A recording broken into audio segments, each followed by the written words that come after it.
Mesdames et messieurs, bonjour et bienvenue à On Jase, édition du 13 novembre. Ben oui, vendredi 13, midi. Puis qui dit vendredi 13 dit malchance. C'est pas vrai. On a de la bonne chance. François Gagnon est là aujourd'hui en remplacement de Yannick Lévesque. Salut, Frank. Salut. Vendredi 13, sais-tu, j'y avais pas pensé, mais avec la pandémie qui nous frappe depuis le mois de mars maintenant, on dirait que des vendredis 13, on en a eu un puis un autre, mais en travaillant ensemble comme ça devrait nous aider à passer au travers du vendredi puis à se préparer pour une belle fin de semaine. Écoute, je te mentirais pas, là, la télé est juste là, à côté des cadres de golf. Et puis, si j'étais en mesure de tourner le trépied, tu verrais que je suis déjà branché depuis 7 heures ce matin sur tout ce qui se passe du côté du Augusta National. C'est le tournoi des maîtres, évidemment. Puis, il y a une couple de maîtres qui se font aller. Pas ceux que j'anticipais. Rory McIlroy a eu de la misère hier. Il a encore eu de la misère aujourd'hui. Mais attention à Dustin Johnson, qui, en ce moment, est vraiment en feu, là, réaliser des oiselets par-dessus oiselets. Et ce qui est intéressant de voir, c'est qu'il y a vraiment un gros groupe de joueurs qui sont près de la tête en ce moment. Ça va donner un suspense intéressant. Tiger Woods va être sur le terrain un peu plus tard aujourd'hui parce que, bon, vous savez, là, il y a eu des rondes à terminer. Puis j'ai l'impression, Martin, qu'on finira pas ça dimanche avec les fenêtres d'opportunité qui sont plus courtes en raison du fait qu'on est rendu au mois de novembre. Là. La noirceur tombe plus tôt. Alors, j'ai bien hâte de voir ce que ça va donner, mais c'est intéressant et ça va l'être pour les prochains jours. Tout ça, bien sûr, à RDS et sur toutes les plateformes. Oui, tu as raison d'en parler. Le Masters, on en a parlé en début de semaine. Puis, tu sais, on se cachera pas, on se comptera pas de menterie. Le Masters va connaître des grosses cotes d'écoute, mais encore plus si Tiger continue d'être d'un coup comme qu'il l'a fait hier. Grosse ronde de golf pour Tiger. Puis, je vais t'avouer que quand il a fait sa belle shot au 16e, j'ai pensé à toi, mon Frank! Fait que, non, on va suivre ça, bien sûr, sur... Oui, on va suivre ça, bien sûr, sur RDS. Deux autres sujets.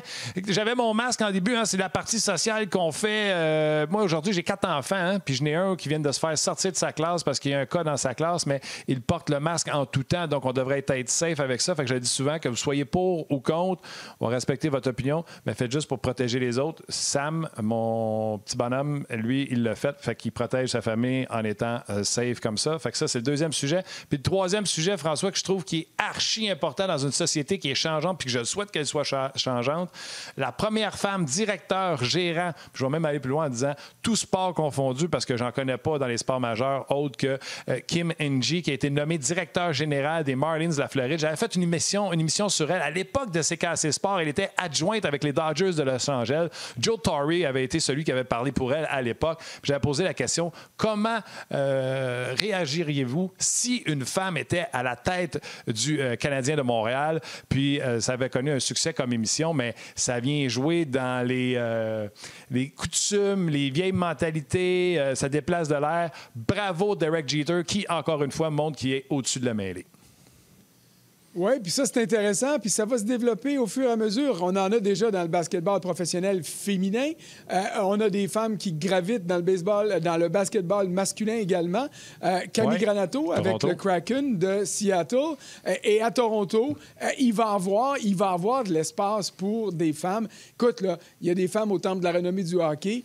Ça a pris du temps. Le sport s'est développé, mais ces femmes-là ne sont pas simplement bonnes en patin et avec la rondelle. Ils ont des connaissances de hockey, ils ont des observations et lentement mais sûrement, on va en voir de plus en plus dans les états-majors des formations. Et un jour, oui, à Montréal ou ailleurs, il y aura une directrice générale des opérations hockey à quelque part dans la Ligue nationale et c'est à souhaiter. Il y en a déjà en Europe. Hein? Chantal a fait un reportage avec, je me souviens pas de son nom, c'est l'ancienne copine de Yannick Weber qui est en Suisse et qui a obtenu les rênes d'une formation. Donc, ça se fait déjà là-bas. On peut dire sans insulter personne, dans des ligues de moindre envergure, mais un jour, ça va arriver dans la Ligue nationale. Puis je reprends la balle au bon sur ce que tu as dit en fonction de la COVID.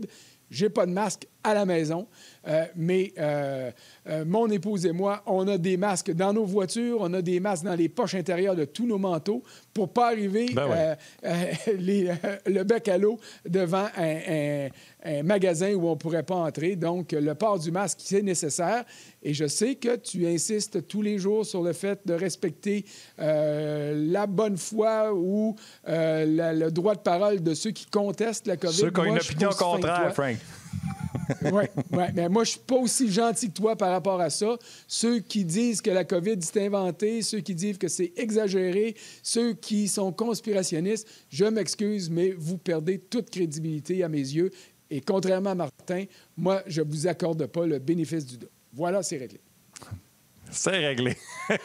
On ne pourra jamais dire que... Tu sais, tout le monde m'accuse d'être noir ou blanc et d'avoir peu de gris. On va dire une affaire. Département du gris, tu y vas pas souvent, toi non plus, mon Frank. J'aime ça. Ah, j'essaie de ne pas y aller souvent. Je t'ai parlé de mon épouse tantôt. Ben écoute, elle a un patois qui dit « Les choses claires ne causent pas de problème ». Alors, j'espère que j'ai été clair. Tiens, pour rester clair, parce que je sais qui est là puis qui nous attend, notre premier invité aujourd'hui, c'est Stéphane Leroux. Stéphane qui est le grand gourou du hockey junior, mais du hockey en général. Ça ne l'empêche pas d'avoir des opinions sur tout. Et puis, tu sais que dans la Ligue nationale, les discussions se poursuivent entre l'Association des joueurs et les autorités de la Ligue. On est en train de dresser des paramètres là, pour la reprise de la saison 2021-21. Est-ce qu'elle va commencer le 1er janvier, le 15 janvier, le 1er février? Quelque temps entre les deux, on ne sait pas encore. Mais ce qu'on sait, c'est que ça doit se régler rapidement si les camps d'entraînement doivent commencer le 15 décembre. Mais là, moi, je me posais une question. Puis ça, j'ai hâte de parler de ça avec Stéphane. Mettons, le camp d'entraînement du Canadien commence le 15 décembre. Il y a le championnat mondial junior qui va commencer pas longtemps après aussi. On va être en plein camp d'entraînement là-bas également. Moi, j'ai bien hâte de voir Romanov. J'ai bien hâte de voir d'autres jeunes du Canadien qui vont se greffer à l'organisation. Mais ma question que je veux poser à Stéphane Leroux, puis je te la pose à toi, puis j'espère que les gens auront leurs commentaires là-dessus aussi. Est-ce qu'il y a des joueurs qu'on ne devrait pas voir à Montréal? Je ne parle pas de Romanov, parce que lui, il a une place chez le Canadien.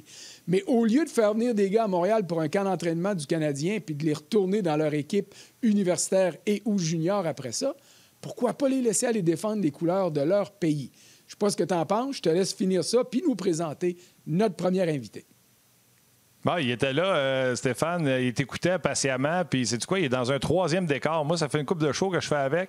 Il a son décor devant Vegas, il a son décor dans son bureau, puis il est dans un nouveau décor, puis il a fait comme si ça paraissait pas parce que son micro est tombé. Mais moi, je l'ai vu. Steph, t'as entendu le préambule de François. Y a-t-il des gars qu'on verra pas au camp d'entraînement parce qu'ils seront dans un camp de hockey junior puis qui, soit dit en passant, sera un tournoi exceptionnel cette année? Bien, pas chez le Canadien, je pense pas, parce qu'évidemment, Cole Caulfield, qui va jouer pour les Américains, n'a pas le droit de participer au camp du Canadien parce qu'il pourrait perdre son statut là, de joueur amateur. Donc, il va être avec les États-Unis. Je pense qu'il n'y a pas de doute. Dans le cas de Romanov, bien, il est trop vieux pour aller au championnat du monde de hockey junior. Il est allé à 18 et à 19 ans. Alors, lui, ça ne cause pas de problème. Dans d'autres équipes, par contre, c'est sûr que ça peut arriver. Tu sais, on parle d'Alexis Lafrenière avec les Rangers notamment. C'est sûr que si les camps d'entraînement de la Ligue nationale commencent le 15 décembre, il ne sera pas dans la bulle à Edmonton avec la formation canadienne. Toutefois, j'ai dit l'autre jour en ondes, et c'est un vœu pieux peut-être, moi aussi, comme vous, je m'ennuie du hockey. J'ai hâte que le hockey de la Ligue nationale reprenne. Mais pourquoi pas attendre de reprendre le 20 janvier puis commencer les camps d'entraînement, mettons le 6 janvier, le lendemain de la finale du championnat du monde de hockey junior. Alors, ça permettrait à tous ces bons jeunes joueurs-là de jouer. Puis là, je parle pas juste de Lafrenière, mais les Devils pourraient prêter Jack Hughes aux États-Unis, les Rangers pourraient prêter Capo Kakko à la Finlande, parce que même s'il a joué dans la Ligue nationale à 18 ans l'an passé, il est encore admissible. Puis il y a quelques Suédois aussi, Finlandais, là, qui se sont promenés entre leur pays et la Ligue américaine l'an passé qu'on pourrait voir. Alors, si la Ligue nationale reprend vraiment le 1er janvier, bien, c'est sûr qu'on ne verra pas Jack Hughes, Kakko puis Lafrenière. Si la Ligue nationale reprend plus vers le 20, le 25 janvier, puis qu'on commence des camps d'entraînement peut-être 2 semaines avant, bien là, il y a des chances que ces bonhommes-là soient là. Déjà, les Blackhawks de Chicago ont prêté Kirby Dach, qui a joué 64 matchs avec les Blackhawks l'an passé. On l'a prêté avec l'équipe canadienne, mais il y a une clause avec l'équipe canadienne qui dit que si les camps d'entraînement de la Ligue nationale reprennent, exemple, le 18 décembre en vue d'un début le 1er janvier, mais là, Dak va retourner rejoindre les Blackhawks et ne jouera pas avec l'équipe Canada. Tu sais, il y a 2 façons de voir ça. Si les tous les bons joueurs sont là, ça nous donne un tournoi très, très relevé, puis c'est ça qu'on aime, puis c'est le fun. Si ces gars-là ne sont pas là, bien, ça donne la chance à d'autres qu'on ne pensait peut-être pas voir dans une équipe nationale, qui quelquefois se taillent une place, des fois par la porte d'en arrière. Puis, tu sais, j'ai des exemples en tête. Je me rappelle de Simon Gagné, tu sais, en 99, qui était comme le 13e attaquant au départ, que si les gars de la Ligue nationale étaient revenus, il n'aurait pas fait l'équipe. Finalement, compté 8 buts dans le tournoi, puis il a fini sur le premier trio. Alors, tu sais, des fois, il y a des belles histoires comme ça aussi, là. Dis-moi donc, quand on parle des joueurs juniors, tantôt, tu as parlé, M. Pigeon, Jean-Luc Pigeon, qui dit un Maisac, que, on parle beaucoup, qui a été repêché en deuxième ronde, qu'on s'empêcherait peut-être de voir s'il était au championnat junior. Mais tes dates là, sont bonnes. Bien, moi, je suis une équipe de la Ligue nationale de hockey, puis je te donne un exemple. On commence le 20, les camps commencent le 2 janvier parce qu'on va laisser les joueurs dans leur famille, mettons le 1er, on jase. Même si le tournoi n'est pas fini, tu peux commencer 5 jours, une semaine, ton camp, sans ton top recrue, sans Jack Hughes, sans Alexis Lafrenière, puis le laisser vivre le tournoi s'il sera en finale. Parce que s'il s'est fait sortir, puis il finit 4 jours avant la finale, il va rentrer au camp d'entraînement la première journée. Les équipes ne vont pas se priver cette expérience-là à un jeune joueur, là. Moi, je pense qu'on va se priver de ça. Exemple, dans le cas de Lafrenière, on se dit, il a déjà fait 2 fois le tournoi. On veut qu'il ne manque pas de minutes, j'ai l'impression, avec les pros de la Ligue nationale pour voir vraiment comment ça se passe, un camp de la Ligue nationale. Puis, moi, j'ai comme l'impression que si les camps d'entraînement de la Ligue nationale reprennent le 1er janvier ou de quoi de même, Lafrenière ne sera pas avec l'équipe canadienne. Il est allé 2 fois. Michak, tu parles de Michak. Le Canadien va le laisser aller avec la République tchèque. Il ne fera pas le Canadien cette année de toute façon parce que dites-vous une chose, le Canadien, puis le Canadien et les autres équipes aussi, il n'y aura pas autant de joueurs invités au camp d'entraînement que quand on fait un camp d'entraînement au mois de septembre, puis qu'on invite 45-50 joueurs. Ça va être un camp là, très restreint. Là. Moi, je m'attends à avoir des camps de 30-32 joueurs maximum. Alors, même un bonhomme comme Caden Goulet, qui a été le premier choix du Canadien, c'est sûr qu'en temps normal, tu as hâte de le voir au camp d'entraînement du Canadien, mais je pense pas que le Canadien va le priver de jouer avec l'équipe Canada Junior dès cette année s'il se taille une place dans l'équipe à 18 ans, juste pour venir patiner puis jouer peut-être un match intra-équipe avant de retourner à sa formation junior après. Moi, je pense que l'expérience pour des gars comme ça qui viennent d'être repêchés, c'est mieux d'aller avec équipe Canada Junior ou avec équipe États-Unis. Mais dans le cas de Lafrenière, on sait qu'il ne jouera pas junior cette année, qu'il va jouer dans la Ligue nationale. Un gars comme Jack Hughes, il a déjà une saison dans la Ligue nationale. Je veux dire, je pense pas que les Devils vont se priver d'avoir Jack Hughes dès le premier jour du camp d'entraînement pour qu'il aille au championnat du monde junior. Écoute, c'est mon opinion, là, mais si je me fie à ce que Hockey Canada nous a dit dans le dossier de Kirby Dach avec les Blackhawks de Chicago, Dach, si ça recommence avant la fin du tournoi, il ne sera pas là. Il ne sera pas dans le tournoi cette année, même si lui, il ne l'a jamais joué, parce que, souvenons-nous, l'an passé, il n'a pas été prêté par les Blackhawks à l'équipe nationale à 18 ans, puis à 17 ans, il n'était même pas au camp. Alors, pour lui, ça va être une carrière sans avoir joué dans ce tournoi-là. C'est ça qui est important ici. Là, puis là, je vais prendre la balle au bon par rapport à ça. Il y a déjà des termes, des paramètres qui ont été négociés entre l'Association des joueurs et la Ligue nationale l'été dernier, avant le protocole de retour là, au jeu. Donc, la prolongation de convention collective. Ce qui est déjà établi, c'est que les camps d'entraînement qui vont précéder la prochaine saison dans la Ligue nationale vont durer 2 semaines. Il va y avoir 1 semaine de plus qui va être accordée aux équipes qui n'ont pas participé au retour au jeu. Donc, il y a 7 équipes, dont les Rangers de New York. Mais là, l'important, puis Stéphane a entièrement raison là-dessus, c'est quand la date? La date du début de la saison va être quand? Si c'est le 15 janvier, la date du début de saison, bien, les Rangers, pour prendre l'exemple d'Alexis Lafrenière et des Rangers, même si eux auront droit à 1 semaine de plus de camp d'entraînement parce qu'ils n'ont pas participé au retour au jeu, auraient grand intérêt à laisser Lafrenière aller au championnat. Pas à la relance, il était dans la... Oui, excuse. Oui, mais les 7 clubs qui ont été exclus, là. Mais les Rangers, mon exemple n'est pas bon pour les Rangers, je m'excuse. Mais peu importe, je voulais parler de la date du retour. Si c'est le 15 janvier, là, le retour au jeu, bien, même si Lafrenière, on sait tous qu'il ne jouera pas junior la saison prochaine, tu lui donnes un niveau de compétition qui est tellement élevé qu'il va être en mesure d'être plus capable d'aider les Rangers lorsqu'il va rejoindre son équipe. Et c'est là où, pour moi, c'est super important de pouvoir garder cette fenêtre-là ouverte. Mais à quel point, Stéphane, elle est ouverte, la fenêtre? Parce que je me souviens pas des règles exactes du hockey international pour le championnat mondial junior, mais tu as une date butoir à laquelle tu dois présenter ton alignement. Puis un gars qui est pas là à ce moment-là pourrait pas arriver si jamais la Ligue nationale donnait la possibilité ou les équipes de la Ligue nationale disaient en fin de compte, ben rendu au, je sais pas moi, au 20 décembre, de dire OK, ben finalement, on va décider de laisser aller Leroux ou Gagnon ou Lemay aller rejoindre son club national. Il n'y a pas de date, François, comme telle. Tu présentes ta formation la veille du premier match. Habituellement, c'est le 25 décembre. Là, ça va être le 24.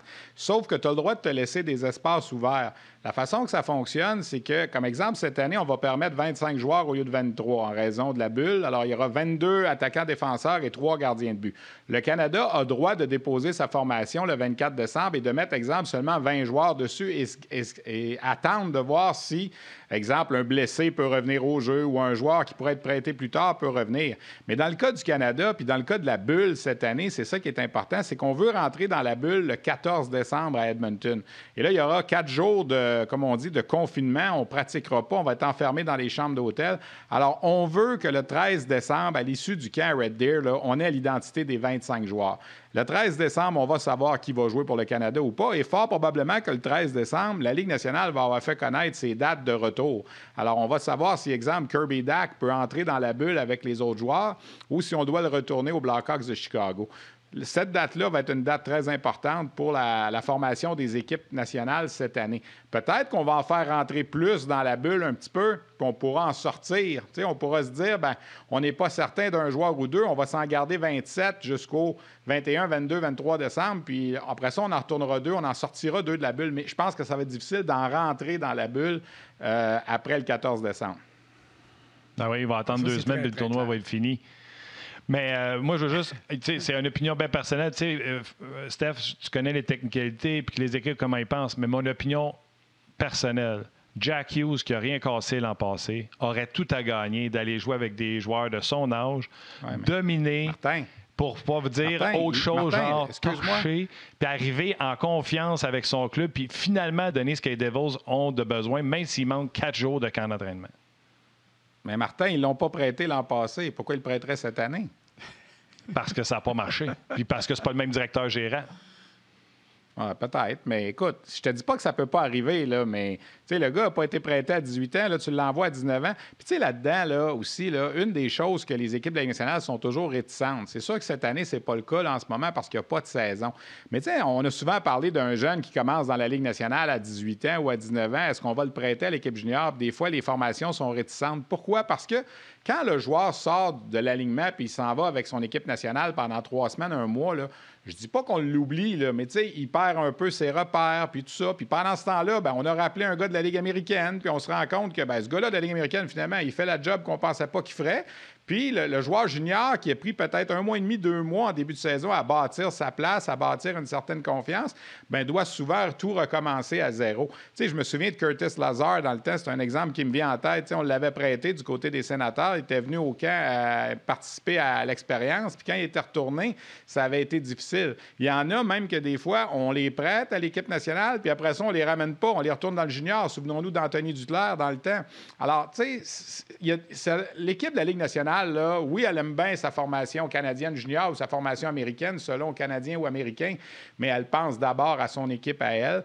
Puis moi, je pense que ça dépend toujours. Souvenons-nous de Gatineau avec les Islanders qui n'avaient rien voulu savoir de prêter Anthony Beauvillier à l'équipe canadienne. Puis pendant que le tournoi jouait, Anthony Beauvillier, il mangeait du popcorn sur la galerie de presse, on le laissait de côté. Ça, c'était complètement ridicule. L'an passé, Lou Lamoriello n'a jamais prêté Noah Dobson à l'équipe canadienne. Puis Noah Dobson était, passez-moi l'expression anglaise, LT Scratch. Puis il regardait les matchs d'en haut alors qu'il aurait pu prendre toute une expérience avec l'équipe Canada. Alors, il y a bien des façons de penser là-dedans. Puis... il y en a. Pour certains cas, Martin, oui, tu as raison. Mais si Noah Dobson avait joué tous les matchs des Islanders pendant le tournoi l'an passé, je n'aurais pas le même discours aujourd'hui. Mais ça fait 2 fois que les Islanders, avec 2 DG différents, que le Canada demande des joueurs, Anthony Beauvillier et Noah Dobson. Puis les 2 fois, on leur a dit non. Puis les 2 fois, les gars ont mangé du popcorn. Alors, dans ce temps-là, c'est décevant, c'est sûr. Ah oui. En tout cas, ce que je retiens de toute cette discussion-là jusqu'à maintenant, c'est qu'il y a des dates importantes à retenir. Celle du 13 décembre dont Stéphane a parlé par rapport à la bulle en arrivant à Edmonton. Et la donne et date du début de la saison dans la Ligue nationale. Parce que si la saison commence le 1er février, le débat n'aura pas lieu. Si ça commence avant la fin du championnat mondial junior, là, il y aura débat. Mais tant qu'on n'aura pas cette donnée précise-là, on va jongler un petit peu. Stéphane, on va passer d'une bulle à une autre bulle. Attends, François. Si ça te tente. Attends, François, je t'interromps encore, je suis pas fin. Mais imaginez les codes d'écoute. Canada, États-Unis, Jack Hughes, Alexis Lafrenière. Ça serait écœurant. Je sais que les équipes ne le feront pas pour ça, là, mais moi, je continue à penser pour le joueur, ce serait excellent. Il arriverait avec un momentum incroyable dans son camp d'entraînement. Mais imagine le match Jack Hughes, Alexis Lafrenière. Moi, je me prends un popcorn, je suis premier rangé dans mon salon. Vas-y, François. Il y en a qui pensent comme toi, Martin, mais il y en a qui ont dit, d'un coup, le gars se fait blesser au championnat du monde de hockey junior aussi. Tu sais, c'est des choses qui arrivent des fois. Alors, non, mais c'est pas moi, là. Moi, je veux les avoir là, Martin. Je sais. Non, mais c'est ça. Ouais. Vas-y, François. Je m'excuse. Je reviens avec ma transition de tantôt. On va passer de la bulle d'équipe Canada junior à la bulle de la Ligue de hockey junior majeure du Québec. Ça s'en vient. Le calendrier a été annoncé. Stéphane, tu gravites autour de la Ligue junior majeure du Québec depuis toujours. Le plan, il te satisfait? Comment tu analyses tout ce qui va se passer dans les prochains jours, prochaines semaines du côté de la Ligue de hockey junior majeure du Québec? On ne pourra jamais accuser François et Martin, la Ligue junior majeure du Québec et ses propriétaires de ne pas tout faire ce qu'ils peuvent pour permettre aux joueurs de jouer. Tu sais, je veux dire, en Ontario puis dans l'Ouest, là, on est bloqué jusqu'en janvier puis en février. La grosse raison, c'est parce qu'il y a des équipes aux États-Unis. On n'a plus de Lewiston dans la Ligue junior majeure du Québec, alors quelque part, ça aide un peu. On n'a que des équipes dans les marchés canadiens. Dans les maritimes, là, ça fonctionne bien. À venir jusqu'à présent, il y a 6 week-ends de jouer, puis toutes les équipes, sauf 2, ont 12 matchs de jouer. Alors, ça marche sur des roulettes dans les maritimes. Il reste les 12 équipes au Québec où on a eu des problèmes, les fameuses zones rouges. Il y a 4 équipes qu'on peut dire qui n'ont pas eu de problème. Les 2 de l'Abitibi, Rimouski puis Bécomo, on a joué ça là, en périphérie, ça va bien. Les 8 autres, il y a eu des zones oranges, des zones rouges. Là, on a créé un happening la semaine prochaine. Ça va commencer le 17, mardi prochain à Québec, jusqu'au 27. Et ce qu'on veut, c'est que ces 7 équipes-là qui participent à cette... appelons ça un tournoi, mais il n'y a pas de gagnant à la fin là, parce que c'est des matchs de calendrier régulier, mais c'est quand même un happening. On veut leur faire jouer chacune 6 matchs en 11 jours. Question de rattraper un peu le calendrier, parce que les équipes dans les maritimes ont 12 matchs de jouer, puis il y a des équipes au Québec qui ont 2 et 4 matchs de jouer. Alors, si ça fonctionne bien, cette bulle-là, qui coûte très cher aux propriétaires d'équipes, on va être capable de faire jouer les joueurs. Puis c'est ça qui est important aux yeux de Gilles Courteau et des dirigeants de la LHJMQ. Alors, ça commence 2 matchs par jour, 14h, 19h, à partir de mardi prochain. Non, on ne peut pas avoir de spectateurs, on ne peut même pas avoir de journalistes, on ne peut même pas avoir de recruteurs, on ne peut pas avoir d'agents. C'est seulement les joueurs, les dirigeants d'équipe qui vont être là, puis c'est comme ça que ça va fonctionner à partir de la semaine prochaine. Stéphane, je vous arrête, les gars. Les gens à la télévision s'arrêtent pour un sport flash. Nous, on continue sur le podcast avec François et Stéphane.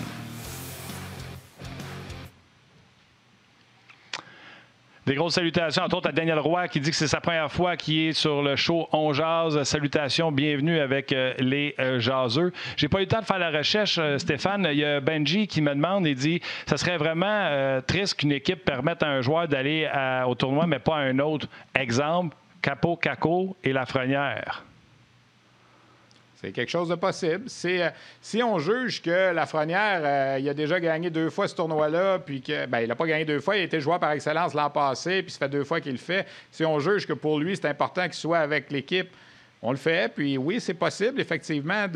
L'an passé, là, je parlais de Noah Dobson, des Islanders l'an passé. Les Islanders ont prêté un Américain qui jouait dans la Ligue américaine avec la filiale des Islanders. On l'a prêté à l'équipe américaine l'an passé. Puis on n'a pas prêté Dobson à l'équipe canadienne. Alors, les équipes de la Ligue nationale, là, oui, ils vont te répondre dans la version officielle. On va essayer de les aider, nos équipes nationales. Puis il y en a avec qui on a des affinités. Je pense aux Red Wings de Détroit, Steve Yzerman, il est très près de Hockey Canada. Je pense aux Oilers d'Edmonton, où Bob Nicholson, et c'est l'ancien président de Hockey Canada. C'est sûr qu'ils ont une oreille beaucoup plus attentive aux dirigeants de Hockey Canada qu'à certains autres dirigeants de d'autres équipes de la Ligue nationale. Mais eux, là, la Ligue nationale, les équipes de la Ligue nationale, elles, ce qu'ils pensent, c'est d'abord et avant tout nous, là, qu'est-ce qu'on a besoin comme équipe? Là? Est-ce que ce jeune-là, on peut s'en passer pendant 3 semaines ou pas? Puis, tu sais, la théorie que tu dis, c'est une expérience incroyable, je suis d'accord. Mais pour eux, l'expérience de pratiquer et de jouer avec des gars de la Ligue nationale, elle se vaut autant, sinon plus. Alors, c'est vraiment du cas par cas, messieurs. Là. Chaque équipe ne voit pas ça pareil. Je me souviens de Gatineau, je reviens avec lui. Tu sais, il avait été échaudé, Gatineau, quand John Tavares s'était blessé aux Olympiques, vous vous souvenez? Puis il l'a perdu pour le reste de la saison après, tu sais. Alors, après ça, quand l'équipe nationale cogne à la porte pour t'emprunter un joueur, que ce soit au moins de 20 ans ou aux Olympiques, ou, tu y penses un petit peu plus, tu sais qu'est-ce qui t'est arrivé, puis ça fait mal à ta concession. Puis lui, après ça, bien, s'il ne fait pas les séries à cause de ça, puis il perd sa job, il n'est pas plus avancé. Alors, tu sais, je dis pas que Gatineau, c'est un grand DG, là, c'est pas ça que je dis, mais c'est le genre de raisonnement qu'eux, ils ont. C'est le genre de raisonnement. Tu sais, pourquoi l'an passé, Marc Bergevin n'a pas prêté Kotkaniemi à la Finlande? Tu sais, il y a 2 ans, à 18 ans, là, il jouait beaucoup Kotkaniemi, mais l'an passé, on s'en rappelle, ça allait, pas sûr. Puis la question, elle s'est posée dans des points de presse l'an passé. Puis eux, ils se disaient, bien, Kotkaniemi, tu sais, la peur des fois des équipes, t'envoies Kotkaniemi avec la Finlande l'an passé, ça marche pas dans le tournoi, t'es avec des moins de 20 ans, puis il est tout croche, puis il finit avec un but, une passe, -3. Pas sûr que la confiance est là quand il revient non plus. Les équipes nationales, ils pensaient ça aussi. Alors, tu sais, c'est comme ça qu'on vit ce dilemme-là, je dirais, à chaque année pour les dirigeants d'équipe de la Ligue nationale. Puis moi, je vais répondre en plus à la question. Quand on regarde les Rangers de New York puis qu'on se dit pourquoi Kakko, pourquoi pas Lafrenière, il va y avoir beaucoup plus d'attention du côté des partisans et des médias à New York cette année au camp d'entraînement sur Alexis Lafrenière que Kaapo Kakko en a eu même l'année passée. Donc, à ce niveau-là, on pourrait avoir une explication. Puis le bon vieux Lou Lamoriello, c'est pas un Canadien, c'est un Américain. Et je peux vous garantir une chose, et il est très patriotique, il va tout faire pour aider le club américain. Bien, il pourrait tout faire aussi pour nuire à l'équipe canadienne, ça, je suis convaincu. Let's go, Jack! On espère que Jack soit là. OK, puis tu avais commencé à parler de la bulle, Stéphane, puis tu en avais parlé avant la pause télévision. Comment ça va marcher? Puis tu sais, avant le show, je parlais avec François, puis j'étais là, ces gars-là sont un peu, tu sais, déjà dans une bulle, sont déjà déracinés de chez leur famille. Tu sais, j'ai un chum, son fils, il reste à Rosemère, fait que son gars, il joue à Québec. Tu sais, les gars sont comme déjà déracinés, fait que d'être dans une bulle ailleurs que dans leur équipe ne devrait pas être un gros problème. Est-ce que c'est plus les études, le problème? Comment tu vois ça, la bulle? Non, c'est vraiment la famille de pension. Tu sais, contrairement à la Ligue nationale où on est vraiment rentré dans des hôtels et on ne sortait pas de là, les joueurs juniors habitent dans des familles de pension depuis 2 semaines, depuis le 3 novembre, parce qu'on sait qu'on veut commencer ce bulle-là vers le 17 novembre, c'est ça qui va arriver.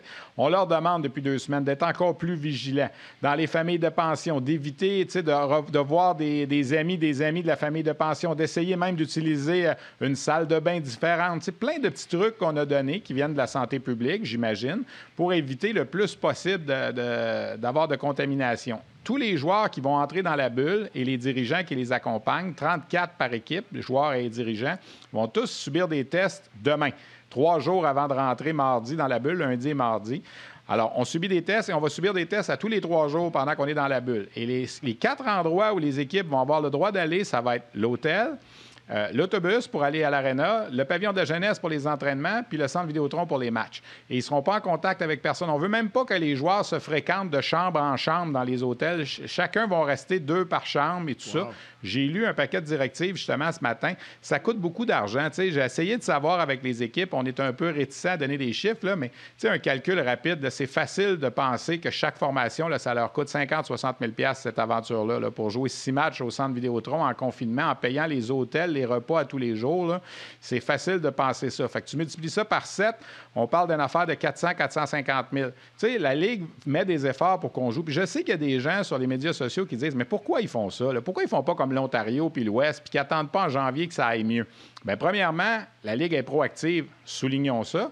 Puis deuxièmement, comme Gilles Courteau disait en point de presse la semaine passée, ça ne veut pas dire qu'en janvier, ça va aller mieux. Là. Moi, j'attends jusqu'en janvier, puis ça ne veut pas dire qu'en janvier, ça va aller mieux. Déjà, là, moi, je dis toujours la même chose. Juste pour les 6 équipes des Maritimes, elle a bien fait, la Ligue, de partir sa saison parce que pour ces équipes-là, ça va super bien. Là. Ils ont 12 matchs de jouer.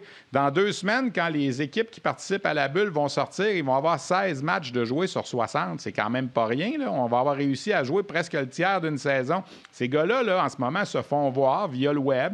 Il y a des recruteurs dans les Maritimes qui sont là puis qui sont capables d'observer ces jeunes-là. Alors, moi, je pense que pour ça, là, puis Gilles Courteau le disait, dans l'ouest de l'Ontario, ils aimeraient bien ça être bien mieux dans notre situation que dans la leur présentement, d'être obligés d'attendre. Puis eux, la raison pour laquelle ils attendent, c'est vraiment l'histoire des frontières américaines. Hey, la Ligue d'Ontario, ça va commencer en février. Là. Ils vont jouer 40 matchs cette année, que ça va être ouvert. 2 rondes de série. Exact. Les autres, ils ont 3 formations aux États-Unis. C'est ça qui est problématique. Dans l'ouest, là, attends en une ce seconde, moment, on va revenir plus facile. à la télévision, on va revenir.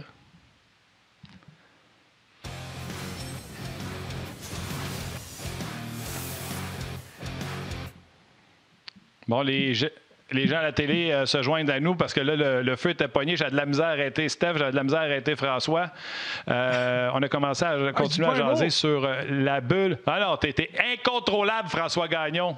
Incontrôlable. Si on était à petite école, tu serais dans le coin et tu aurais une copie 10 fois. Merci beaucoup de vous joindre à nous. Vous pouvez bien sûr communiquer avec nous sur nos pages On Jase sur rds.ca, le Facebook d'RDS et le Facebook de On Jase. Entre autres, Denis Giroux qui dit, pour ma part, tu es rendu dans la Ligue nationale de hockey, tu restes là, laisse ta place aux gens qui n'ont pas de contrat. Bien sûr, il revenait sur la situation qu'on parlait un peu plus tôt, mais depuis, on a changé de sujet. On est au sujet des bulles et Stéphane est en train de nous expliquer à quel point c'était complexe. Moi, Stéphane, je salue ce que tu viens de dire, puis je suis pas mal sûr, je vais donner la parole à François si tu veux. Ça donne une belle carte de visite pour la LHJMQ. Les joueurs européens, des fois, ont à choisir entre la Ligue de l'Ontario, la Ligue de l'Ouest, la Ligue de hockey junior majeur du Québec. Puis on voit qu'au Québec, on fait des efforts pour être avant-gardiste, pour être en avant de la parade et non pas subir. Je salue ça. Puis l'Ontario, tu dis qu'ils attendent après les États-Unis puis après la frontière pour ouvrir? Il n'y a pas de garantie que ça va être ouvert en février puis en janvier. Vas-y, François. Bien, je partage ton point de vue là-dessus parce qu'au fil des dernières années, on a toujours été rapide dans les jugements apportés contre ou à l'égard de la Ligue de hockey junior majeur et de ses dirigeants, celle du Québec, bien sûr. Et je te dirais même que de la frontière québécoise-ontarienne jusqu'à l'océan Pacifique, on a toujours, malgré les résultats, regardé la Ligue du Québec de haut par rapport à ces circuits-là. Alors, de voir que des choses sont faites et sont faites de façon intelligente, organisée, sans minimiser les conséquences économiques pour justement maximiser, je te dirais, la sécurité des jeunes.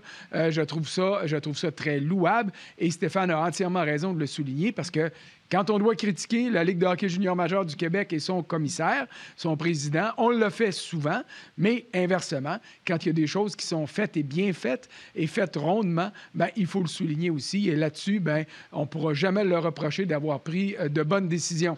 Est-ce que ça va fonctionner? Hey! J'étais le premier à dire que les bulles dans la Ligue nationale, ça allait percer de partout. Puis finalement, ça a été tellement étanche, tellement bien géré que ça a permis à la Ligue nationale de se rendre jusqu'à la Coupe Stanley. Alors, j'ai bien hâte de voir le taux d'efficacité et le niveau de succès que cette opération aura à compter de la semaine prochaine à Québec. Comme d'habitude, je pensais que tu allais enchérir, Steph. Comme d'habitude, tu as beaucoup de love sur nos pages. Les gens sont contents quand tu es là. Puis je pense que tu vas être là également la semaine prochaine. Tu vas être avec nous autres. Il y a Sam qui aimerait ça te poser la question pour presse à garder pour la semaine prochaine. Sam Doyle qui dit, peux-tu demander à Stéphane qu'est-ce que la Ligue pourrait faire pour être encore une Ligue de développement encore meilleure, pour que ça soit comme la sommité comme Ligue de développement par exemple de la LHJMQ. On pourrait se garder ça pour la semaine prochaine. Mais Steph, encore une fois, gros job. Les gens te donnent beaucoup de love. Je ne sais pas pourquoi. Il y en a un tantôt qui parlait. À chaque fois que Steph vient sur le show pour faire des émissions spéciales avec Martin, c'est épique. Je ne sais pas qu'est-ce qu'on a fait. Bien, c'est gentil. Merci beaucoup à toute ta communauté. Puis, écoute, pour la LHJMQ, elle fait partie de la Ligue canadienne.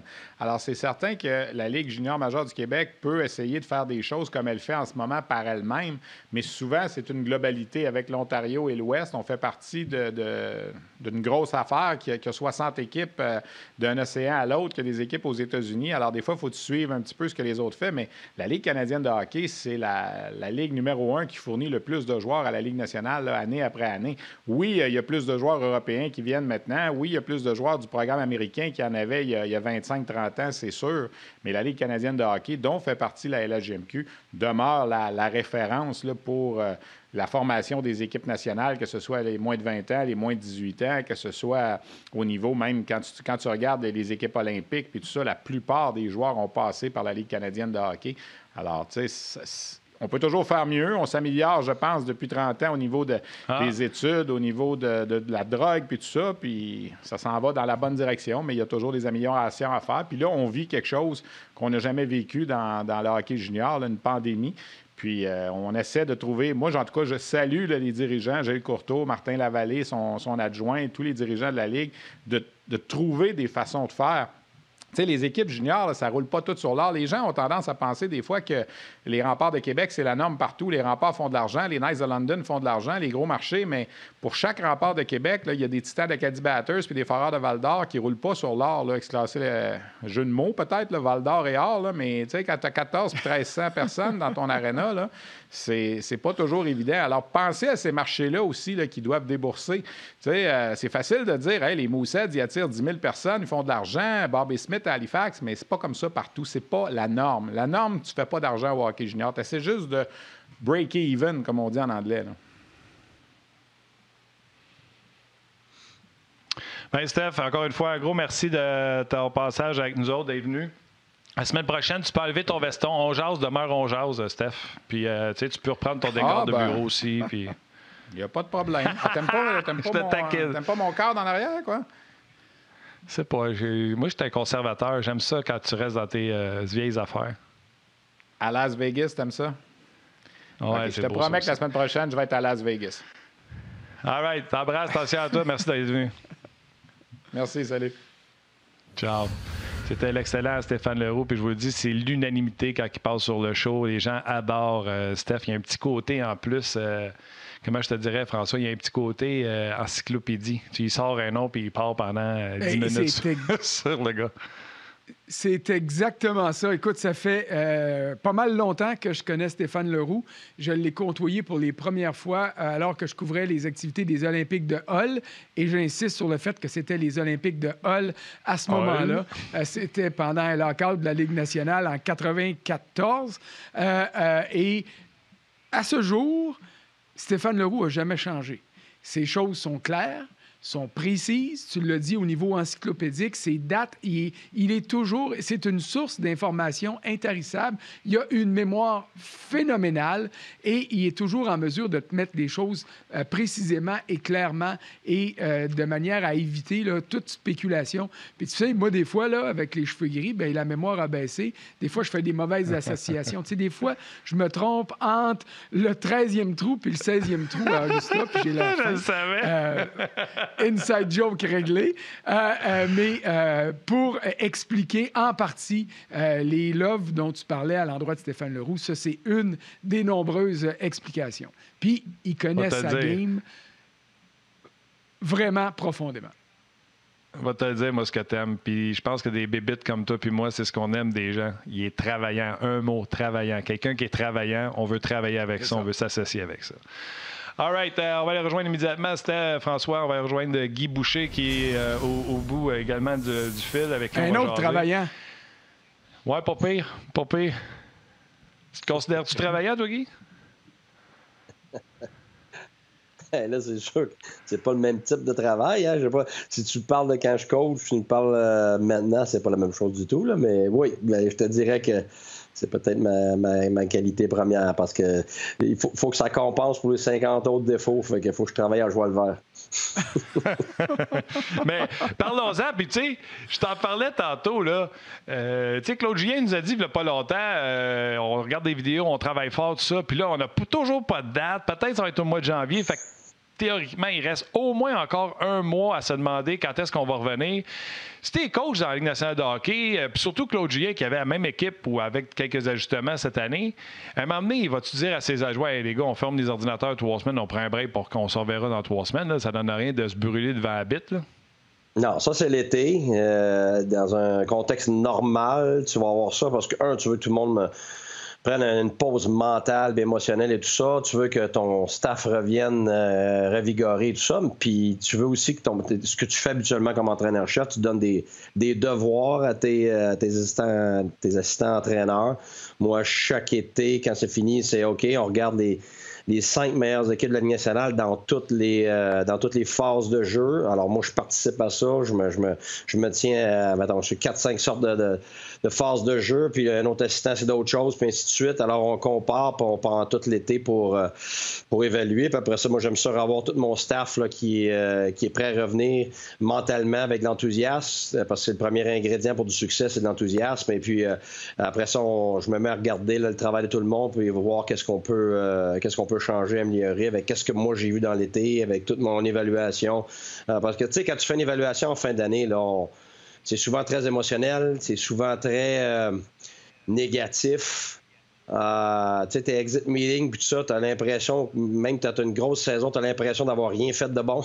De toute façon, c'est comme ça coacher. La vérité, c'est que toute l'année, je pense qu'il y a presque aucune journée où tu arrives chez vous que vraiment c'est une journée positive, parce que tu as quand même 40 personnes autour de toi à ta charge.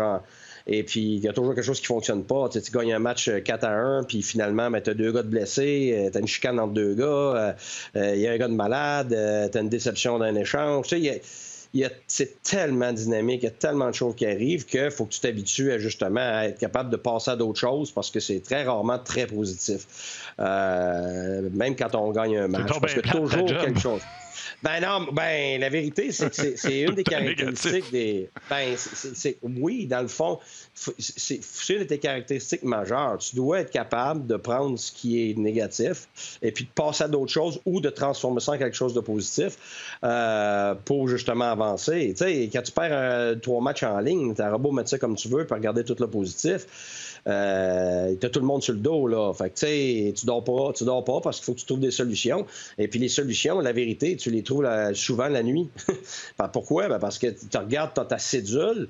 Exemple, tu joues un match, puis tu finis tes médias. Après ça, ton gérant, tes assistants entraîneurs, tu es obligé de parler à ton staff médical. Tu as eu tel joueur qui a eu ça, ainsi de suite. Il est rendu minuit et demi, là. T'as pas soupé encore, là. Fait que, tu sais, t'es pas parti de l'aréna, là. Fait que, tu sais, le temps que tu arrives chez vous, le temps que tu soupes, le temps que t'es fini, 3 heures du matin, puis t'as pas encore retravaillé sur ton lendemain. Puis le lendemain matin, mais c'est à 7 heures. T'es au travail à 7 heures, puis il faut pas que tu te présentes. Bon, qu'est-ce qu'on fait aujourd'hui, là?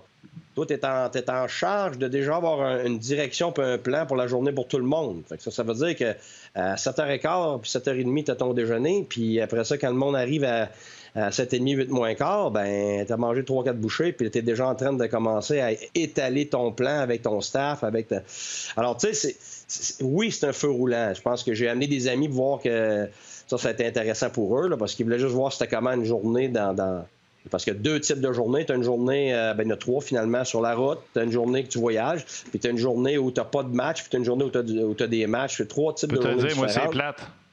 Je peux te dire, moi, je suis allé le voir pendant un game day. C'est plate à entendre. On avait fait 11 jazz de Ottawa. Puis on s'est à peine croisé 5 minutes pour se dire allô, bye. C'était plate. C'est ça. C'est parce que c'est sans arrêt. Là. Ça arrête moi, pas. Je vais embarquer là-dessus 2 secondes. Oui. Moi, je vais embarquer là-dessus, Guy, parce que je trouve ça super intéressant ce que tu dis. Mais inversement, je vois peut-être des côtés négatifs à ça. Puis, je vais faire un parallèle entre la job de Martin puis la mienne, la job de journaliste puis la job de coach. Moi, il arrive des fois où j'échange avec mes collègues les plus proches, puis je dis « Hey, là, il faut que j'arrête de regarder l'homme jouer parce que je vois juste le négatif. » Quand j'ai l'impression que je tombe sous le dos à un gars pour des raisons exagérées. Toi, tu le coaches, ce gars-là. Oui. Quand tu passes des heures et des heures et des heures à analyser, à suranalyser et à peut-être trop analyser, est-ce que justement, tu te creuses pas un problème au lieu de trouver une piste de solution? Non, parce que je vais te dire franchement, c'est très rare que tu vas t'éterniser sur un joueur parce que tu en as trop. Puis ça revient tout le temps. Le coach, il m'a pas parlé. Mais c'est ça, là, on en a parlé, Martin, là, longuement l'autre jour. On a fait une émission là-dessus. Dans le monde aujourd'hui, là, c'est pas vrai, ça. Ça se peut pas. Pourquoi? Parce que tu as un staff complet. Fait que si moi, je passe, par exemple, une demi-heure avec un joueur, on va parler soit de sa vie personnelle, du vidéo et tout ça, mais je ne referai pas une demi-heure de vidéo le lendemain matin, puis une autre vidéo l'après-midi, puis le jour d'après, puis l'après. C'est pas comme ça que ça fonctionne. C'est une fois que tu as fait ton intervention, tu laisses le joueur, tu laisses un peu de liberté au joueur pour pouvoir respirer puis penser à ça, voir comment il va évoluer là-dedans, et tu vas souvent avoir les assistants qui sont au courant un petit peu pas un petit peu, ils sont au courant des interventions, parce que entre entraîneurs, il faut coordonner tout ça aussi, là, parce que quand il y en a un qui parle, puis l'autre il parle dehors, puis l'autre il parle sur la glace, puis tout le monde ne dit pas la même chose. C'est sûr que le joueur peut être perdu. Fait que c'est pour ça qu'on a des rencontres régulières. Moi, j'appelle ça des touch charts en anglais. C'est un calendrier, si tu veux, de semaines. Et à toutes les semaines et à toutes les 2 semaines, on vérifie qui a ce qu'on appelle touché un joueur. Ça veut dire que qui a abordé un joueur et on voit si on a touché tout le monde au bout d'une semaine et demie, 2 semaines. Parce qu'en une semaine, là, tu peux pas toucher tout le monde. Tu as 24 joueurs. Là, écoute, tu as tellement de choses à faire. Alors, tu vas choisir certains gars, d'autres gars, tu as moins besoin de leur parler. Il y en a que tu n'as pas besoin du tout de leur parler, mais il y en a d'autres, écoute, ils prennent tout ton temps. Alors, c'est là qu'avec le temps, tu vas chercher, habituellement, tu vas aller chercher ton 1/3 du milieu. Fait que tu gères avec qui tu vas passer plus de temps, puis combien d'interventions que tu vas avoir. Alors, oui, tu vas passer énormément de temps, mais tu vas passer énormément de temps sur une panoplie de choses. Alors, c'est pas sur une chose, puis c'est très rare que tu vas t'acharner sur une chose. Par contre, avec sans dire de non, si toi, tu as eu ton intervention vidéo, après ça, tu as une intervention verbale, après ça, tu as une intervention sur la glace, après ça, tu as une intervention hors glace avec un café. Tu sais, puis là, ça avance pas. Là, c'est sûr que là, tes assistants, quelqu'un d'autre va te complémenter. Alors, lui va essayer d'une autre façon. Ou, le contraire, on va lui donner une tonne de liberté, puis on le laisse tranquille pendant une semaine. Alors, ça c'est très jaugé. De te dire que tu t'acharnes sur quelqu'un, je vais te dire quand ça arrive. Quand ça s'échelonne sur une très longue période de temps et qu'il y a soit une mauvaise attitude, soit un manque d'intelligence, c'est plate, mais ça fait partie de ça aussi, parce qu'il y en a qui ont des problèmes de capacité d'apprentissage. Ouais, ben c'est ça, il comprend pas. Il veut, tu fais plein de fois qu'on y monte, puis il comprend pas encore, mais c'est parce que c'est plus du Atom puis oui Bantam. Tu es dans le pro. Tu as quelqu'un pour le remplacer. Alors, il faut que ça aboutisse. Ben oui, il faut que ça en bref. C'est là que je te dirais, François, que c'est difficile. Des fois, on ferme notre gueule comme entraîneur publiquement, mais quand tu entends qu'un gars, il s'est pas fait parler ou que l'autre n'a pas passé de temps, écoute, des fois, tu vires fou, là. Tu sais, surtout, comme j'avais dit ça, des fois, j'ai passé 1h30 avec un joueur, puis 3 jours après, son agent appelle le gérant, puis il me dit, garde, il parle pas à mon gars. Je dis, quoi? Ta minute, là. J'ai tout tassé dans ma journée pour prendre 1h30 avec, là. Puis 3 jours après, tu sais, comme j'ai dit à Martin, pour résumer pour toi, François, c'est pas vrai, là. Les joueurs se font parler continuellement. Non, mais... Par contre, ce qui arrive très souvent, François, c'est là que les journalistes... Oui. C'est là que les journalistes entrent en ligne de compte, puis c'est là que les journalistes qui savent ce qui se passe au sein du vestiaire, puis autour du bureau du coach, parce qu'on ne sait pas toujours tout ce qui se passe dans le bureau du coach, mais sont capables de dire « Hey, là, chez nous, avec le fait qu'il n'y avait pas de communication. » Je pense ici à l'ancien numéro 13 du Canadien. Moi, je le sais, et je l'ai écrit, et je l'ai dit. S'il y a un gars qui s'est fait parler, c'est bien lui. Alors, quand j'entends des affaires de même, c'est ma job de dire, puis je ne vais pas à la défense de Guy Boucher ou d'un autre coach. Je fais juste dire, wow, un instant, là, ce qui vient d'être présenté là, c'est pas tout à fait toute la vérité. Hey, je peux-tu moi, je veux utiliser 2 mots? François. Parce que souvent, c'est pas qu'il ne fait pas parler. C'est que il n'entend pas ce qu'il veut entendre. C'est une grosse différence. C'est parce que toi, si tu expliques au joueur ce qui doit être, ce qui manque, et c'est pas ça que le joueur veut faire, mais comment tu lui dirais 25 fois, il l'entend pas. Fait que ça, là, c'est, je te dirais, ce qui est le plus fréquent. Parce que, puis, le gars, finalement, à la longue, c'est la répétition. Tu sais, c'est comme ça que ton enfant, ça fait 1000 fois que tu lui dis, là, hey, ta vaisselle, tu vas-tu la mettre dans la vaisselle? Tu lui dis d'une façon, deux façons, trois façons, quatre façons, cinq façons. À un moment donné, là, à 20e façon, là, t'en as ton casse. Là. Fait que là, c'est là qu'il faut comprendre qu'il y a toute une démarche pour en arriver à un certain résultat. OK, mais là, moi, je veux mettre quand François a dit « Des fois, je regarde tout le temps le même gars puis je finis par m'acharner dessus », moi, il y a un nom qui m'est venu en tête. Je le salue, David Schlemko. Après ça, quand François te passe le puck, Guy, puis qu'il te pose la question, tu sais, on peut pas aimer tout le monde dans la vie. À un moment donné, il y a un gars qui est en inversion, il comprend pas ni de la tête, ni du derrière, puis tu l'as en inversion. Puis comme François dit, il y a juste lui, tu vois, puis c'est toutes ses gaffes à lui que t'en manques pas une. Ça arrive-tu, ça, Guy? Dis-moi la vérité. Oui. Dis-nous la vérité. C'est ça que François veut savoir. Oui, puis François a raison, parce que ça, c'est le côté humain dans toutes les sphères de la société. Un professeur, un coach de badminton, un président de compagnie, un dirigeant d'entreprise. Et tu peux pas avoir tout du monde que t'aimes qui sont parfaits, parce que là, t'es sûr de gagner la Coupe Stanley tous les ans. Là. Tu sais, une équipe de la Ligue nationale, c'est représentatif d'une portion de la société dans d'autres sphères. Alors, tu vas avoir les mêmes problèmes, puis tu vas avoir les mêmes côtés positifs. Et oui, tu as des gars. Des fois, c'est plus difficile, comme par exemple pour moi, des fois, c'est plus difficile pour un gars émotionnel qui est un peu moins cérébral.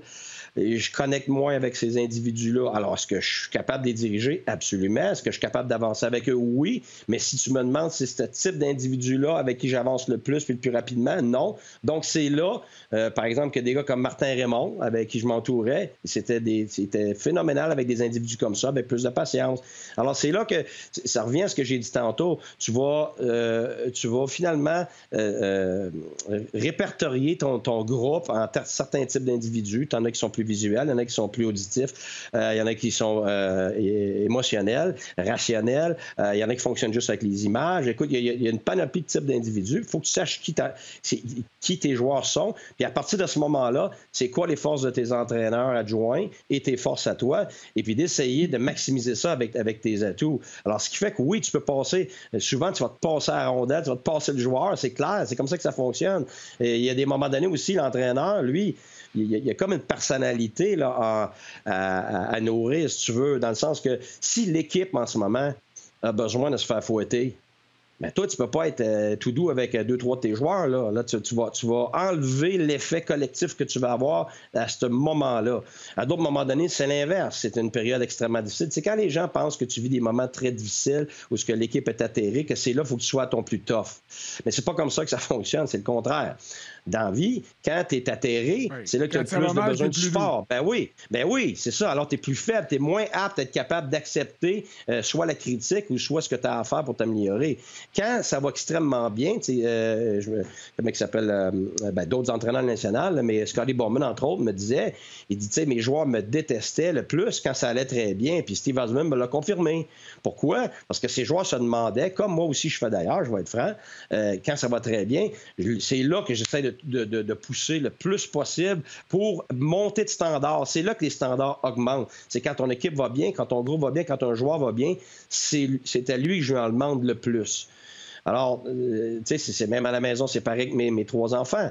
J'ai pas les mêmes exigences pour mes 3 enfants. À l'école, mon garçon, c'est un génie. Alors c'est clair que lui, je vais être très, très exigeant envers lui. Naomi au hockey, écoute, elle est exceptionnelle au hockey. Alors, c'est clair que c'est une pratique où elle n'a pas la même éthique de travail, où elle n'a pas le même entrain. Bien là, c'est clair que je vais intervenir. Puis mon autre fille est extrêmement sociable et tout ça. Alors, quand on voit qu'elle a difficulté socialement, bien là, on va intervenir. Alors, c'est tout le temps du cas par cas. Et c'est pour ça que quand on me demande c'est quoi la solution pour ci, c'est quoi la solution pour ça, bien, ma question est toujours la même. C'est quoi les circonstances? Parce que, tu sais, quand tu regardes, finalement, psychologiquement, tu as toujours un triangle. Tu as le côté émotionnel de la situation, tu as le côté rationnel de la situation, mais tu as toujours le côté circonstanciel. Alors, tout peut être parfait émotionnellement puis rationnellement, comme la journée d'avant, mais circonstanciellement, on est circonstances complètement différentes. Alors, on n'agit pas de la même façon, on n'intervient pas de la même façon.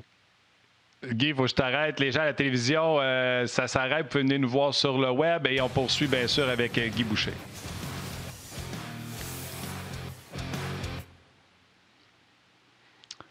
Guy, pas des farces. Puis François, tu vas t'habituer. On a posé une question à date à Guy. On n'est même pas rendu à la deuxième. Ben là, c'est ça. Puis là, je me disais, là, je savais qu'il y avait une pause qui s'en venait. Là, il nous reste combien de temps? Là? Aide-moi, là, parce que je sais qu'on va revoir Guy lundi, donc je veux pas non plus gaspiller trop de temps.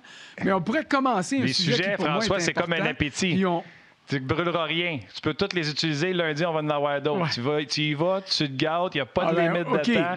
Puis on est juste content. Il y a même quelqu'un qui m'a écrit. Je veux pas qu'on passe l'après-midi là-dessus. Il y a même quelqu'un qui m'a écrit. Il m'a dit lâche-toi lousse. Je me lâche lousse. Oui. Puis il y a même quelqu'un qui nous écrit sur les médias sociaux. Écoute, Martin, tu as réussi à ramener David Schlimonac. Oui, Schlimonac, écoute, lui, je ne l'oublierai jamais, mais peut-être pas pour les bonnes raisons. Guy, tantôt, tu as utilisé 2 mots que je veux prendre au bon parce que je veux t'amener sur cette circonstance-là. Tu as parlé de temps et d'organisation. On ne sait pas encore qu'est-ce que la prochaine saison de la Ligue nationale aura l'air. On sait que ça ne sera pas ordinaire.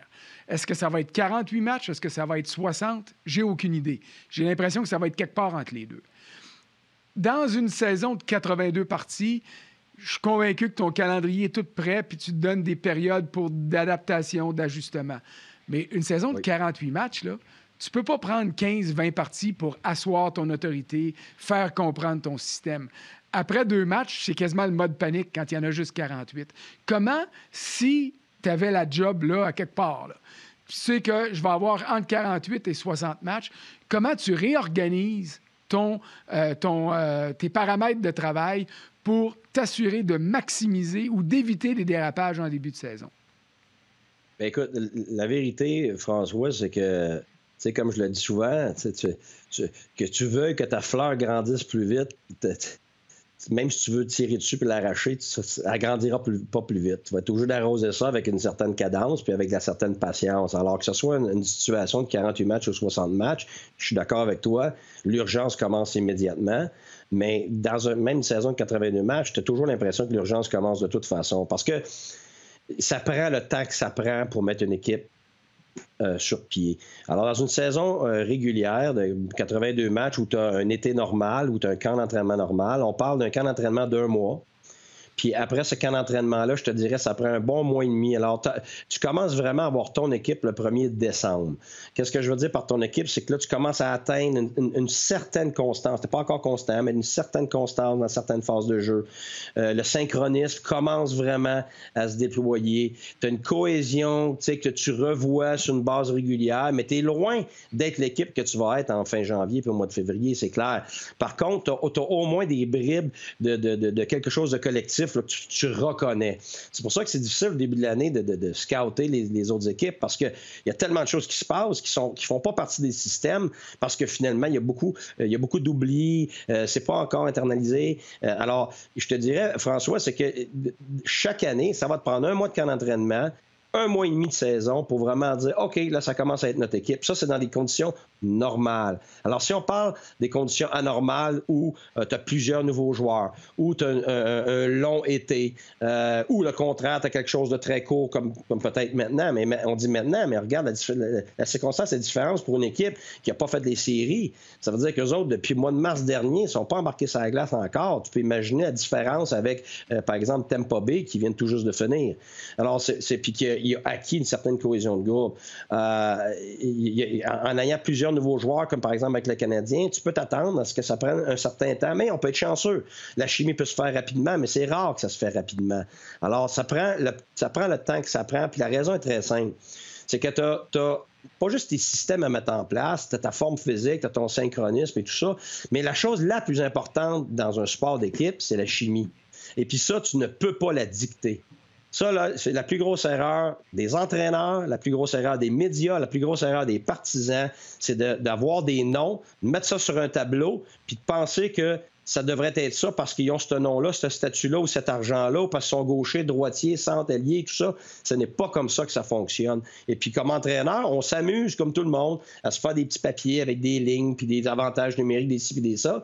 Et puis, on est tous prêts, puis on a pris tout l'été pour se préparer. On arrive, puis on a un nouveau joueur, puis ça ne fit pas pantoute. Il n'est pas à l'aise de ce côté-là. Pourtant, tu y avais parlé, mais avec tel joueur, il n'y a pas la même chimie, et ainsi de suite. Puis il y en a d'autres joueurs, finalement, qui s'intègrent à l'équipe, tu ne t'attendais pas, et ça va bien avec... On donnait un exemple, par exemple, Tatar, qui ça n'a pas bien été, lui, là, à Détroit, on ne le voulait plus. Après ça, on s'en va à Las Vegas. Il ne joue même pas, il est dans les estrades.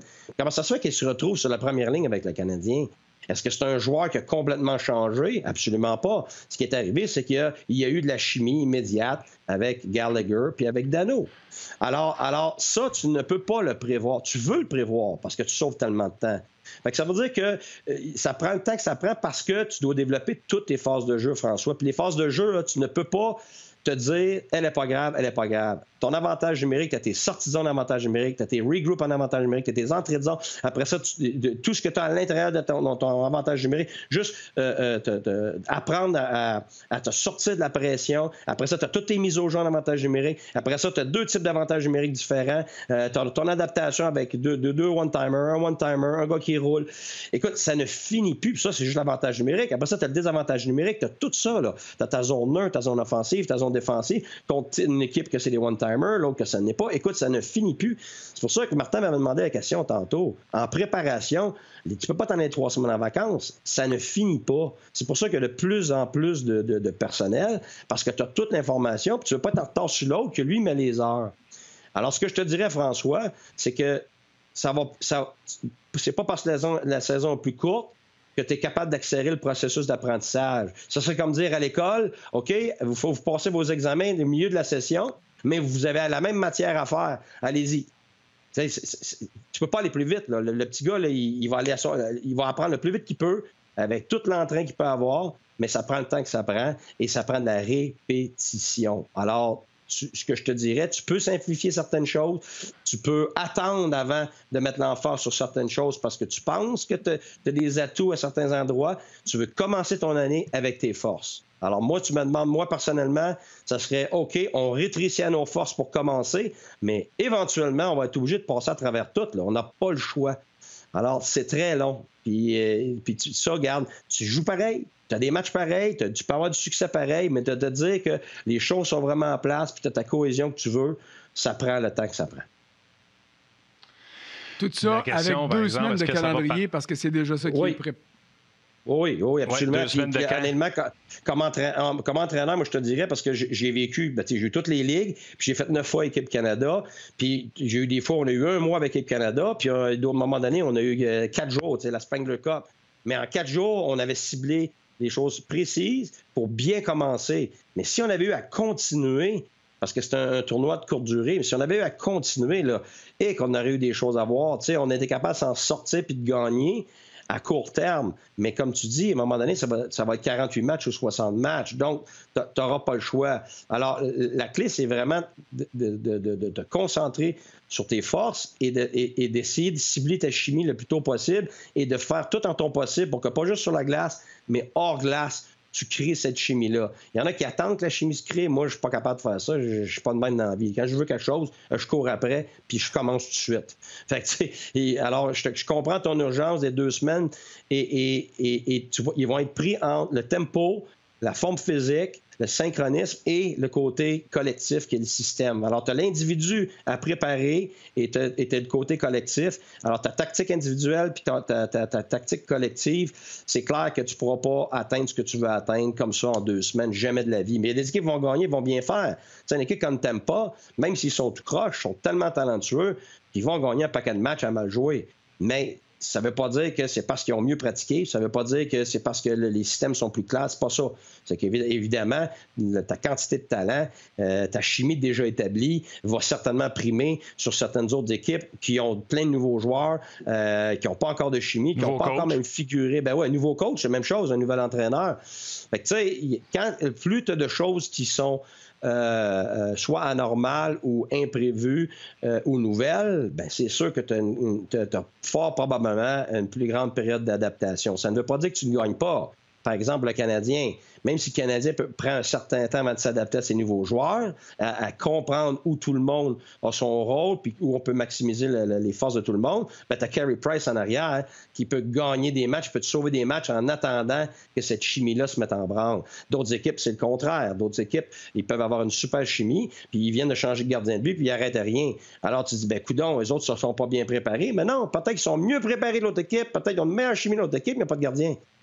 Alors, c'est clair que dans l'évaluation du succès, il faut mettre beaucoup de choses en considération. Est-ce que ça va donner un effet de sprint? On a un peu connu au baseball avec une saison très courte. Déjà que le baseball, c'est un marathon. Fait que moins patient avec certains lanceurs, amener les releveurs importants plus tôt dans les matchs.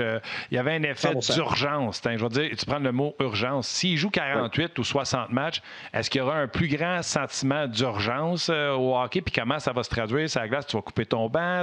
Comment ça va marcher? Regarde, la Ligue nationale, premièrement, c'est toujours de gagner. Mais c'est sûr que c'est une saison de 82 matchs. Tu as des jeunes, tu as des nouveaux gars, tu te donnes plus de cordes, ça c'est certain. Mais oui, sur une courte période, le garde, tu n'as pas de temps à perdre. Il y a une chose, moi j'ai vécu, quand tu es nouvel entraîneur dans toutes les ligues, puis quand tu es nouvel entraîneur, souvent, les gérants, ils veulent te donner tout ce que tu veux. Dans l'été, il y avait même quelqu'un qui m'avait dit, garde, si tu veux quelque chose puis qui coûte, là, demande-les maintenant, demande-les pas à ta deuxième année. Puis il avait raison. Ça, c'est un vieil entraîneur que je n'aimerais pas.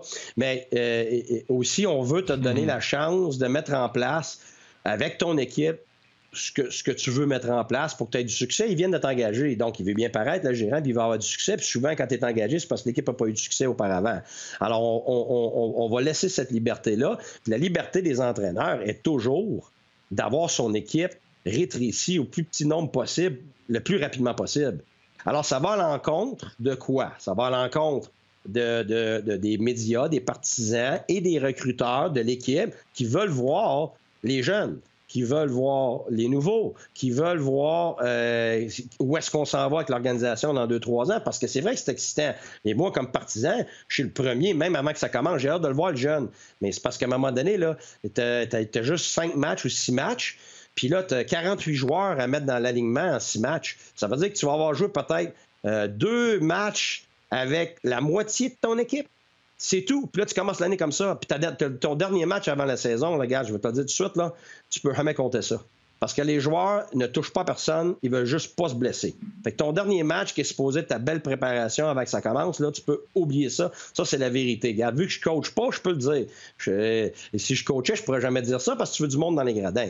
Mais la vérité, c'est que il te reste un match à la fin, tu peux pas le compter. Fait que c'est vraiment le seul match où tu dis que tu aimerais savoir toute ton équipe pour avoir les vrais gars sur le power play, tes vraies lignes, tes vrais défenseurs ensemble, tes vrais pairs, mais c'est le match juste avant le dernier. Mais tout avant, là, écoute, tu dois des matchs à des gars de la Ligue américaine parce que c'est comme ça que tu les as attirés avec leur agent. Écoute, on va lui donner 3 matchs, on va lui donner une vraie chance à ton gars. Mais la réalité, c'est que tu l'as attiré pour être un leader dans la Ligue américaine. Puis ça se peut bien qu'il monte à un moment donné dans l'année. Mais les chances sont que non. Et toi, tu as tel autre joueur de ton équipe que tu veux voir. Parce qu'en plus, quand tu es nouvel entraîneur, là, tu les as vus de loin, ces gars-là. Tu les as pas vus de proche. Puis là, faut-tu t'habituer à tout ce monde-là. Fait que habituellement, les gérants, ils vont dire OK, parfait, on se dépêche, après une semaine et demie, on claire ça, puis on tombe avec l'équipe, là, avec peut-être les 2 gars qui sont proches de faire l'équipe that's it. Fait que là, tu as plus de temps avec ton équipe, tu as plus de chimie qui se crée, et puis tu as plus de synchronisme. Alors, quand ça commence, tu sens que tu es en avance de 2-3 semaines sur certaines autres équipes, et c'est drôle. Les 2 fois, j'ai eu beaucoup de succès comme ça. Mais par contre, quand tu arrives la deuxième année, là, tu vas te faire dire, puis c'est un peu normal. Le gérant va dire hey, l'année passée, je t'ai donné ce que tu voulais comme tu voulais, mais là, cette année, les recruteurs vont avoir besoin de ça. Moi, j'ai besoin de voir tel gars, j'ai besoin que tu fasses jouer le jeune pendant 3 matchs, je veux qu'il ait de l'expérience, parce que l'année passée, en Ligue américaine, il n'y a pas eu le temps de monter, puis ainsi de suite. Fait que ce qui fait que chaque camp est différent, chaque circonstance est différente, mais si tu me demandes, tu vas n'importe quel entraîneur, les gars que tu verras jamais dans ton équipe dans 3, puis 4, puis 5 ans, là, c'est une perte de temps pour toi, personnellement, l'entraîneur. Tu sais que ce n'est pas pour l'organisation, mais pour toi qui veux commencer maintenant, là, qui a sa tête sa bûche, ben, tu veux tes gars et tu les veux le plus rapidement possible. Et la vérité, c'est que les vétérans, c'est la même chose. Ils ont hâte que l'air soit clairé. Là. Fait que les gens vont s'exciter avec certaines choses. Certains individus, c'est normal avec la nouveauté. Mais dans les faits, l'entraîneur, les vétérans, les gars qui font partie du cœur de l'équipe, ils ont hâte que ça commence pour vrai. Puis tu sais, quand t'es pris avec ta chambre, puis là, t'as des chaises extra partout, puis t'as du monde partout, il n'y a pas de place, t'es obligé de mettre du monde dans le gym. Tu sais, à un moment donné, ça fait bien du monde pendant bien longtemps. Alors, plus tu vas rétrécir ça vite, plus tu as des chances d'acquérir ce que tu veux acquérir le plus rapidement possible, ce qui est cette cohésion-là, cette chimie-là, et de rentrer dans les détails. Parce que tu ne peux pas rentrer dans les détails de tes systèmes avec 48 joueurs. Ça, c'est une autre chose. Fait que, tu sais, il n'y a pas une question de faute de personne. Je fais juste te donner la réalité d'un entraîneur dans le contexte d'un camp d'entraînement. Mais ça va être un sprint, c'est clair. Et tu peux créer ce sprint-là, tu peux favoriser ce sprint-là en faisant ce que je viens de dire tantôt. Puis je pense que notre collègue tantôt, M. Leroux, a justement parlé de ça. Il a dit que les équipes vont vouloir commencer vite, vont vouloir avoir leurs joueurs, puis ils vont fort probablement avoir des camps où il y a peut-être juste 30 ou 32 joueurs. Alors moi, c'est clair que je favoriserais ça là, le plus rapidement possible. Mais ça, c'est moi, là. C'est Tiggy Boucher assis dans son bureau. Là. Il y a d'autres gérants peut-être qui vont vouloir d'autres choses. Mais c'est ce qui fait le plus de sens à mes yeux dans un court camp d'entraînement et puis dans une courte saison. C'est dépêche-toi à faire tes expériences le plus vite possible parce que il faut que tu gagnes pas hier puis pas demain. Il faut que tu gagnes maintenant. Parfait.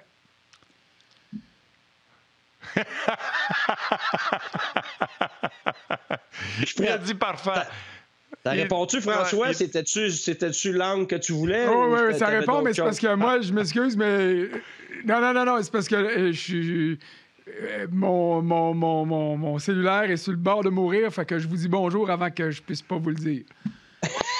C'est bon. All right, Frank. Tu vas être là lundi, Frank? Tu vas changer les batteries? Je vais être. Ils étaient bien pleins avant que ça commence. J'ai une autonomie d'1h15, puis je suis rendu à 1h15-53. Non, mais au moins, François, durant l'émission, ça s'est ajusté. C'est ton nom qui est écrit là, parce que t'étais Yannick là, pendant le début de l'émission. Ah ouais? Oui, pas de problème. T'as écrit Yannick Lévesque. All right. Hey, merci, Frank. Lundi, t'es là. OK. Merci, mon chum. Bye-bye. Salut, bye. Bye. Fait que tu pensais pas finir le show comme co-animateur, Guy? Non, mais garde avec toi. Je suis correct, là. Vas-y. Là, c'est à mon tour. Je vais te poser des questions. Non, c'est pas sûr que ça va être autant intéresser le monde. Non, on va... OK. Toi, Martin Lemay, là, tu commences le camp d'entraînement. Tu gardes combien de monde? Combien de gardiens de but? Combien de défenseurs? Combien d'attaquants? T'as 2 semaines. Tu fais quoi? C'est vrai, boy. Je vais parler de ce que je connais, mettons, les gardiens de but, là. Oui. Moi, je suis pas très... Guy, est-ce que je fais dans le gris ou je suis plutôt noir et blanc? Toi, t'es assez noir et blanc, là. Puis c'est là que j'ai mon fun avec toi, parce que j'ai juste à danser dans le gris puis t'es perdu. Ouais. Fait que tu penses-tu que je vais perdre mon temps avec les gardiens de but que j'ai déjà considérés et identifiés qu'elle allait être dans la Ligue américaine de hockey? Pour le bonheur de tous, je vais garder Primo et Allen et Price, puis les autres. Mais tu ris, par exemple, cette année, ça serait différent. Étant donné qu'il n'y a pas de Ligue américaine, etc., est-ce qu'il y aurait un avantage à faire un escouade B et C pour que ces gars-là voient de la glace?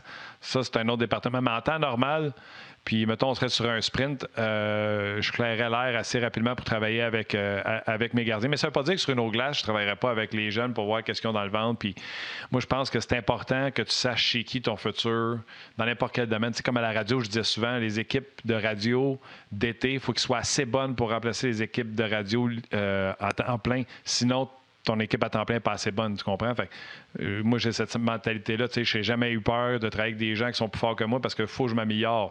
Fait que je veux que mon futur soit bien préparé. Mais dans la situation du hockey où je devrais choisir des gardiens de but, j'aurais mes 2 réguliers plus le meilleur prospect comme Primo, puis les autres, aller jouer en bas.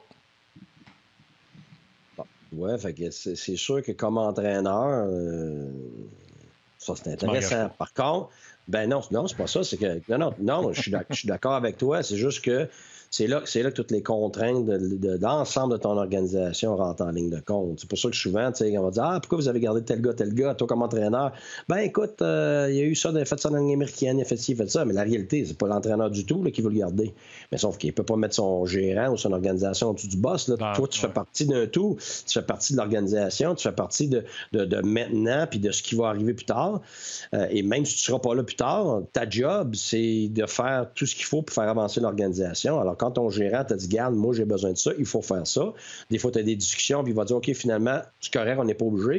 Le contrat, garde, ça prend absolument ça pour telle raison. Là, c'est toi qui vas dire, tu sais quoi, ça m'intéresse pas, mais garde, je comprends, on le fait, je vis avec, puis c'est comme ça, là, la relation entre le gérant et l'entraîneur. Puis il y a d'autres moments donnés, mais c'est le contraire. C'est toi qui vas voir le gérant, puis il veut telle affaire. Puis après ça va être à lui de te dire si c'est possible ou c'est pas possible. Fait que, tu sais, publiquement, tu n'as pas le choix d'être un gars de compagnie dans le sens que tu y vas. Faut que tu cours. Ouais. Tu n'as pas le choix. À porte fermée, tu as le droit de dire ton opinion, puis tu pousses pour qu'est-ce que tu penses qui est la bonne chose, pour ton contexte. Mais après ça, quand tu t'en vas publiquement, il faut que tu fasses front commun. Là. Sinon, justement, tu n'as pas d'affaire là, parce que c'est ça être coach de la Ligue nationale. Il y a tellement de choses en ligne de compte. Puis, à part les matchs, là, les matchs sont même pas 60% de ta job. Là, c'est un 40% qui n'a rien à voir au hockey, là, et plus. Fait que, il faut que tu sois capable d'œuvrer là-dedans. OK. Hey, on va se laisser, mais je te donne déjà 2 sujets pour lundi. Quelqu'un qui nous a écrit qui fait dire peux-tu demander à Guy comment il fait pour se tenir à jour dans le cas où une équipe l'appellerait pour la Ligue nationale de hockey? Fait que tu auras ça comme sujet à répondre parce que, tu sais, est-ce que tu restes assis sur tes mains à pas suivre la Ligue nationale de hockey puis tu vas tomber de ton arbre quand ils vont t'appeler? Ça, c'est le premier sujet qu'on aura lundi. Puis je voulais parler de Kim Ng qui a été nommé directeur général des Marlins de la Floride, des Marlins de Miami, pardon, au baseball. Première femme en poste. As-tu travaillé avec des femmes, la place des femmes dans le sport? Je sais que tu as un discours un peu comme moi, un peu féministe. Tu as des petites filles toi aussi à la maison, puis tu veux le mieux pour cette prochaine génération-là. Puis je pense pas que tu fais partie des vieilles mentalités. Fait qu'on va en parler également de ça. As-tu travaillé avec des filles, puis la place des filles dans le hockey, tu y crois-tu, etc. Fait que mets ça dans ta pipe, puis repose-toi. Il y en a qui disent que tu dors pas sur le On Jase. Il y a le monde qui nous écrit, je suis sûr que Guy dort pas. Ah ouais, hein? Ouais, il y en a qui marquent ça. Après moi, Guy, ça ne pose jamais. Je dors parce que je coach pas. Ouais. C'est bon.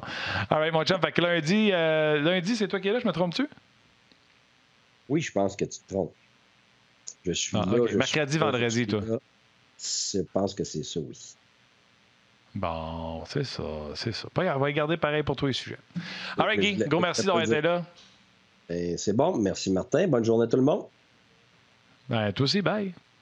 Voilà, c'était Guy Boucher. François Gagnon était là également. On a eu Stéphane Leroux qui était avec nous également. Des magnifiques messages sur notre page On Jase. Il y en a qui disaient « Oui, Martin, il me semble que tu lis moins de messages aujourd'hui. » Oui, je courais aujourd'hui. J'avais un message sur On Jase. J'avais un message sur Facebook, sa page Facebook d'On Jase. J'avais les pauses à lancer.